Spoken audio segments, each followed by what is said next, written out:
Светски ден на планетата Земја. Разговараме со Мила Јовановска, Сдружение Биди Зелен, Go Green. Добро утро, како си? Добро утро, одлично, ти благодарам.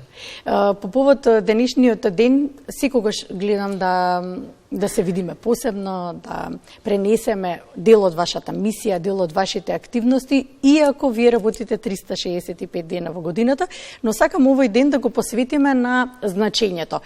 Зошто е толку важен денот и треба да се одбележува? Благодарам, Јована, за поканата. Впрочем, еве да си честитаме слава. Ние овој ден на еколошките организации и на нашата си го одбележуваме како една... Како празник. Како празник, како слава. Да, слава ни е денеска. Слава. Така што нека е за многу години. И нека ви е за многу години, нека вроди со плод. Одбележување на денот на планетата Земја, односно покривање на свеста, развивање на свеста за заштита на животната средина, на природните ресурси и одржливоста. Доколку не грешам, овој ден се одбележува од 1972 и со таа цел. Значи да се покрене вниманието и да се информира населението за штетите што човековите активности ги имаат врз животната средина и природата, а со тоа вклучително ги влошуваме и климатските промени. Па така што, еве, иако нашата организација, еколошките организации, научници, институти работат 24/7, 365 дена од годината, го користиме овој ден за да ја одбележиме и да ја чествуваме планетата Земја. Треба да ги следиме светските трендови, кога е во прашање за чување на животната средина. Додека се подготвувавме за разговорот, искоментиравме дека ги следиме законските правила и немаме зимски гуми, но сепак имаме на 15 ноември немавме така снег, а сега на 21 имаме снег. Да. Колку треба да се променат работите, колку треба да се следат нештата кои што ни ги наметнува природата. Едноставно немаме контрола, а глобалното затоплување е број еден закана. Велат дека дури и за уништување на човештвото. Научениците напорно работат. Вие претпоставам дека и ги следите најновите истражувања на оваа тема. Токму така. Сега некои што не веруваат во глобалното затоплување ќе речете како глобално затоплување имаме снег во април.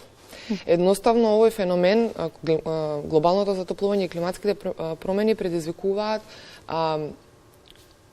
брзи временски промени и онакви какви што на кои што не сме навикнати.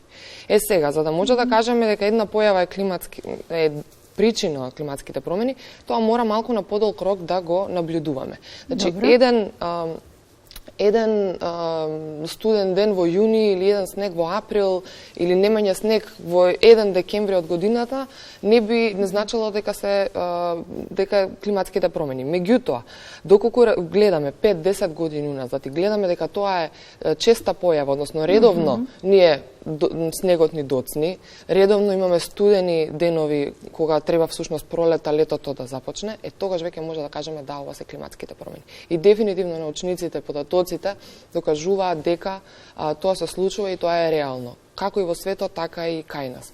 Впрочем, и затоа овој снег денеса немаме. Работите мора да се менуваат со оглед на станите.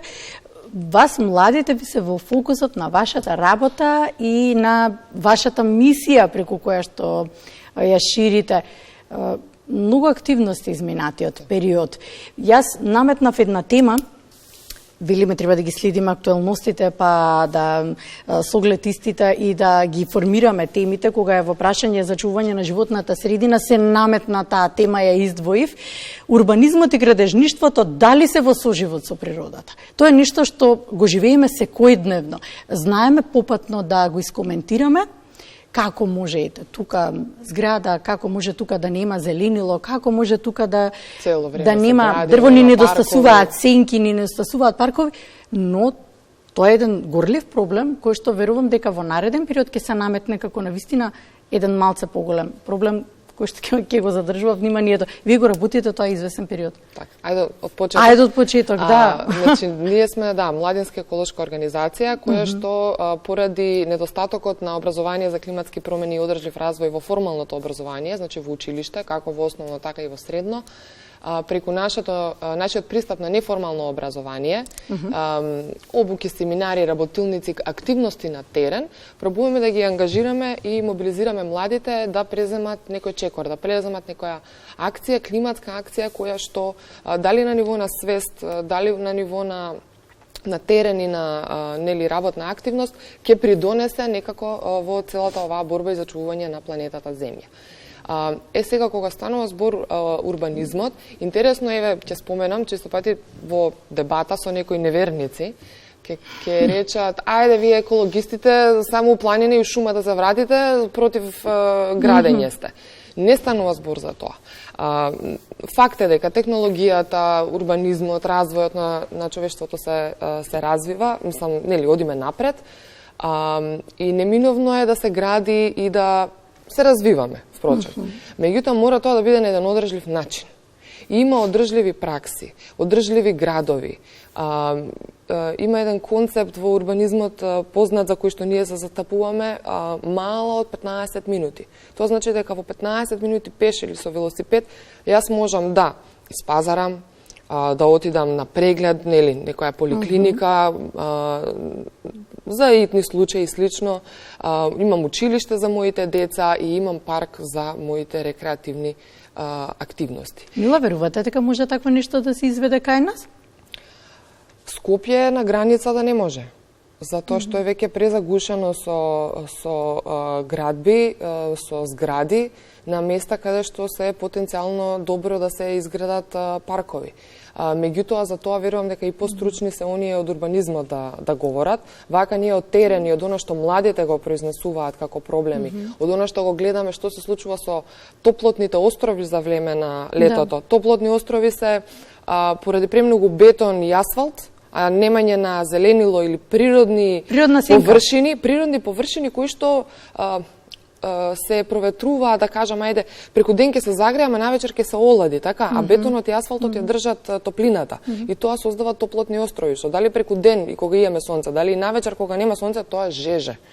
Жешко е и испушта топлина. И тие се создаваат така наречени топлотни острови во поголемите градови, во кои што и нашиот е доста загрозен и имаме повеќе топлотни острови. Така што целата акција и фокус во урбаните средини е да се задржи секое едно парче почва, зеленило, парк и природни материјали за градење. Еве, ќе ја споменам калдрмата. Се повеќе и повеќе калдрмата од нашите градови и од улици се вади и се става асфалт. Калдрмата не за џабе е таква, бидејќи таа навечер е баш тоа кој што дише. И не представува, например, топлотен остров, како што би представувала една асфалтна улица. Убав начин на кој што може да се задржи автентичноста и традицијата.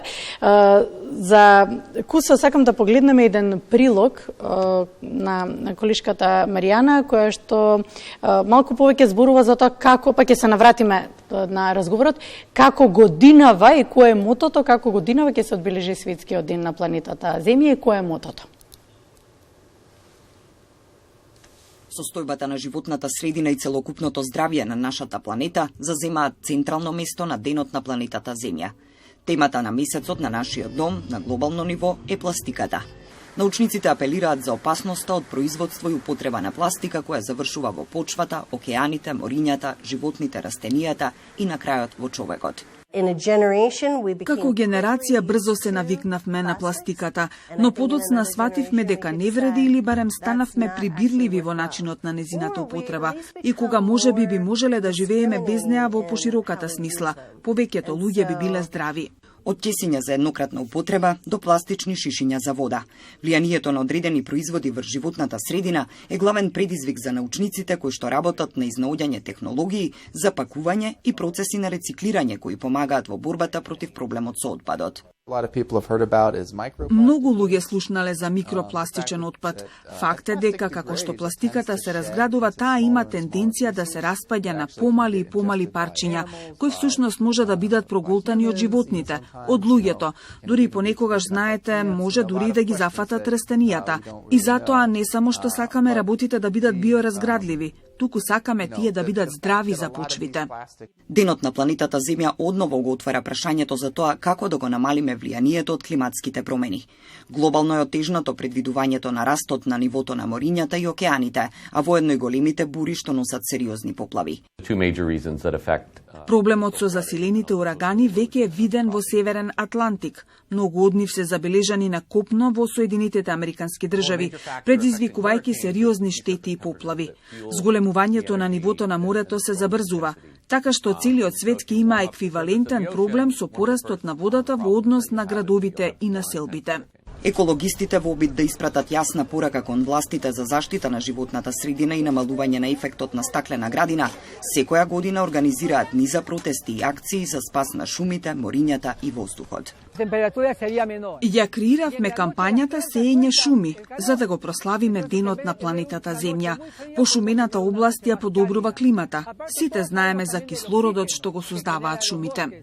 Европската Унија со закон ќе го намалува отпадот од пластика за еднократна употреба. Планирано е постепено да се намалува овој вид на отпад 5% до 2030 година и дополнителни 15% до 2040 година.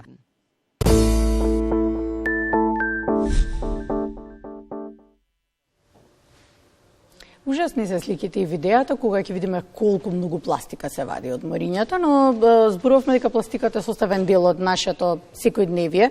Во најмала рака ќе бидеме жедни па ќе купиме пластично шише вода. Така, сакам да го заокружиме разговорот со оглед годинишното мото, така, како да во секојдневното живење, како да не бидеме главниот причинител на загадување на животната средина, како да се однесуваме. Така. Кога зборуваме за, напоменав нели на почетокот, човековите активности придонесуваат за влошување на климатските промени. И сега каде е одговорот? Одговорот е во намалување, односно адаптирање на човечките активности. Сега, човековите активности, меѓутоа мора да бидеме многу внимателни во дискурсот. Кој треба да преземе акција? Дали се тоа луѓето, обичните граѓани или е системот?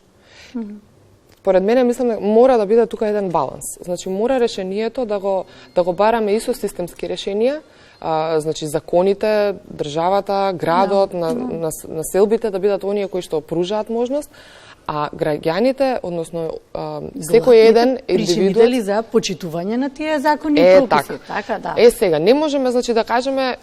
не се криви, другите не се. Не може да кажеме, не е реално дека ако не купуваш шише вода, дека ќе го спасиш проблемот.